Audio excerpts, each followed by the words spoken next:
मुंबईतील प्रभादेवी परिसरात आज अभिजात मराठी भाषा सप्ताहाचं उद्घाटन मुख्यमंत्री फडणवीसांच्या हस्ते विशेष टपाल तिकीट आणि विविध ग्रंथ आणि पुस्तकांचं अनावरण होणार।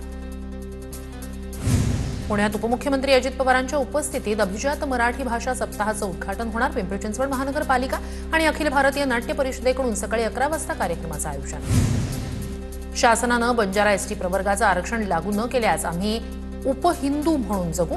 पोहरादेवी इथल्या बंजारा समाजाच्या दसरा मेळाव्यातून माजी खासदार हरिभाऊ राठोड यांचा सरकारला इशारा।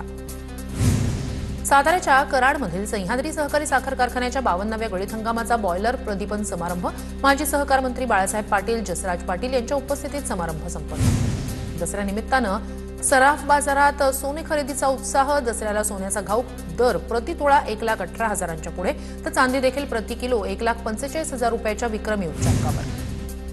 दसऱ्याच्या मुहूर्तावर मुंबई ठाण्यात मोठ्या प्रमाणात दुचाकी चारचाकी वाहनांची खरेदी। वस्तू सेवा करावरील कपातीमुळे वाहन खरेदीवर परिणाम। मुंबईतून 10,541 वाहनांची खरेदी। सोन्याच्या जेजुरीवर खंडेरायाचा मर्दानी दसरा उत्साहात साजरा। भंडारा खोबऱ्याची उधळण करत मल्हारी मार्तंडाचा पालखी सोहळा उत्साहात संपन्न। काजू उत्पादकांना प्रति किलो 10 रुपयांचं अनुदान। सरकारकडून 38,88,730 रुपयांच्या निधी वितरणास मंजुरी। हा निधी लाभार्थी काजू उत्पादकांच्या बँक खात्यावर जमा केला जाणार।